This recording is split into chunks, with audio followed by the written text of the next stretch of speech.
దేవునికి స్తోత్రం. అందరికీ నా హృదయపూర్వక వందనలు. ప్రైస్తలార్డ్. దేవుడు మిమ్మల్ని మీ కుటుంబాన్ని దీవించి ఆశీర్వదించును గాక. ఈరోజు దేవుడు మనందరి కొరకు తెలియపరుస్తున్న అద్భుతమైన వాక్య సందేశం మాటలు విందాం. సామెతల గ్రంథము 9వ అధ్యాయం 11వ వచనము. నా వలన నీకు దీర్ఘాయువు కలుగును, నీవు జీవించు సంవత్సరములు అధికములగును. దేవునికి సమస్తమేము కలుగును గాక. ఈ గొప్ప వాగ్దానము మనందరి జీవితంలో కూడా నెరవేర్చబడును గాక. ఆమేన్. దేవుడు సామెతల గ్రంథంలో నుంచి చక్కటి మాటని ఈరోజు నీకు తెలియపరుస్తా ఉన్నాడు. నా వలన నీకు దీర్ఘాయువు కలుగును. నా వలన అనగా ఆయన ద్వారా మనకు ఆయుష్, దీర్ఘాయుష్ మనకు కలుగుతుంది. మనం జీవించే సంవత్సరాలు అధికమవుతాయి అనేటువంటి విషయము పరిశుద్ధాత్మ దేవుడు మనకు తెలియపరుస్తూ ఉన్నాడు. దీర్ఘాయువు కలుగును. చాలామందికి దీర్ఘాయువు లేకుండానే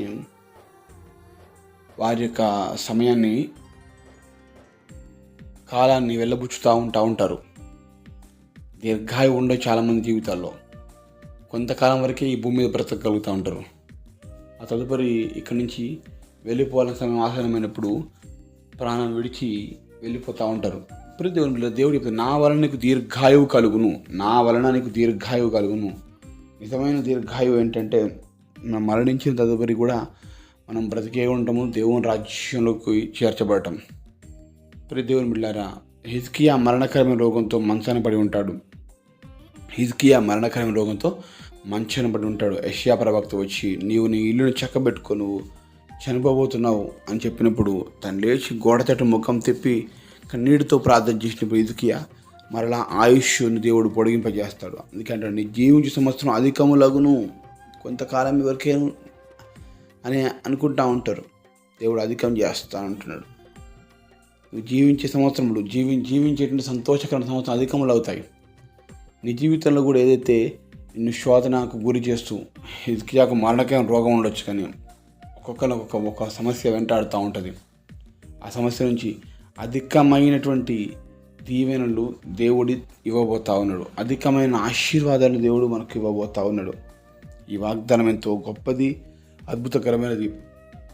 దేవుడు మానవుని పక్షంలో ఏ విధంగా ఉంటాడు, ఏ విధంగా కలగజేసుకుంటాడు అనడానికి బెస్ట్ ఎగ్జాంపుల్ ఈ వచన భాగం. నా వలన నీకు దీర్ఘాయువు కలుగును, నీకు ఆయుష్ కావాలని, ఆరోగ్యం కావాలని, ఎక్కడెక్కడికి వెళ్తున్నావు కావచ్చు అని, నీ కుటుంబం దీవించబడాలని, నీ కుటుంబం కట్టబడాలని చెప్పి ఎక్కడెక్కడికి వెళ్తున్నావు, కానీ నువ్వు దేవుని ఎప్పుడు చూడగలుగుతావో దేవుడు తప్పకుండా నీకు దీర్ఘాయువుతో పాటు జీవించే సంవత్సరం అధికమయ్యేలాగా నా దేవుడు చేయను కాక. కనుక అప్రయాతమైన దేవుని బిడ్డరా, కష్టం ఉంది, నష్టం ఉంది, బాధ ఉంది, బలహీనత ఉంది, రోగం ఉంది, ఇరుకుంది, ఇబ్బంది ఉంది చెప్పేసి వాటిని చూస్తూ భయపడ మాకు. నిజమే, అవన్నీ కూడా మనం భయపెట్టేటువంటి విధంగానే ఉంటుంది. కానీ దేవుడు చెప్తున్న మాట ఏంటంటే, నా వలన నీకు దీర్ఘాయువు కలుగును, నీవు జీవించే సంవత్సరంలో ఏమవును, అధికములగును, స్తోత్రం కలుగును గాక. ప్రియ దేవుని కుమారుడు కుమార్తె, మన సంవత్సరాలు సంతోషంతో వెళ్ళబుచ్చే విధంగా ఉంటాయి, కానీ దుఃఖంతో వెళ్ళబుచ్చే విధంగా ఉండదండి. ఈరోజు ఏ సమస్యను బట్టి నువ్వు ఈ యొక్క సంబంధం బాధపడుతూ ఈ వాక్యం మాట వింటున్నావు, కానీ నువ్వు ఎన్ని సంవత్సరాలు జీవించిన సంతోషంగా ఉండబోతున్నావు, ఆనందంగా సుఖజీవనం చేయబోతున్నావు, దేవుని యొక్క గొప్ప కృపకు నువ్వు పాత్రుడి కాబోతున్నావు. ప్రియ సహోదరి సహోదరుడా, ఎందుకు ఆలస్యం? దేవుని వైపు చూడు. హిజ్కియా గోడ తట్టు ముఖం తిప్పి ప్రార్థన చేసినప్పుడు దేవుడు తన మొర విని యెషయా ప్రవక్త మరల పంపించి ఆయుష్ను పొడిగించిన రీతి. కానీ ఈరోజు నువ్వు ఏ సమస్యతో బాధపడుతున్నా కానీ రక్షణ అనే గోడ వైపు తిరిగి, రక్షకుడు అనే యేసుక్రీస్తు వైపు తిరిగి ప్రార్థన చేసినట్లయితే దేవుడు తప్పక నీ కుటుంబంలో విడుదల దయచేస్తాడు. దేవుడు తప్పక నీ కుటుంబంలో ఆశీర్వాదం దయచేస్తాడు. కనుక ప్రియ దేవుని కుమారుడా, మర్తే ఈ వాగ్దానాన్ని నా జీవితంలో నెరవేర్చండి ప్రభువా అని ప్రార్థన చేయి.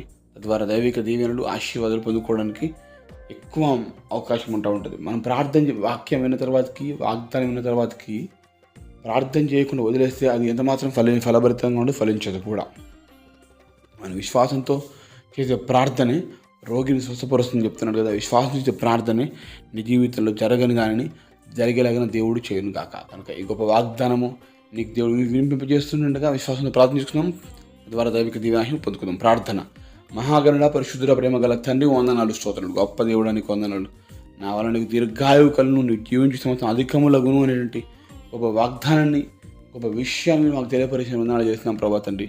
నిజమే తండ్రి ప్రభా, చాలామంది వారి జీవితాల్లో అయ్యా మరి కొద్ది కాలం వరకే ఈ భూమి జీవించగలుగుతారు. తదుపరి అయ్యా ప్రాణం విడిచిన తదుపరి అయ్యా మరణ పాత్రులు నరక పాత్రలు అవుతున్నారు. జ్ఞాపకం చేసుకుని నమ్మిన వారు తండ్రి అయ్యా ఒకవేళ మరణించినప్పటినీ నిత్యరాజ్యంలో చేర్చుకునే దేవుడు ప్రభు తండ్రి, నిత్య సంతోషం ఇచ్చే దేవుడు, నిత్య ఆనందమును నిత్య ఆశీర్వాదాలు మాకు ఇచ్చే దేవుడు, కలగజేయ దేవుడు కదా ప్రభా. వందనాలయ్యా.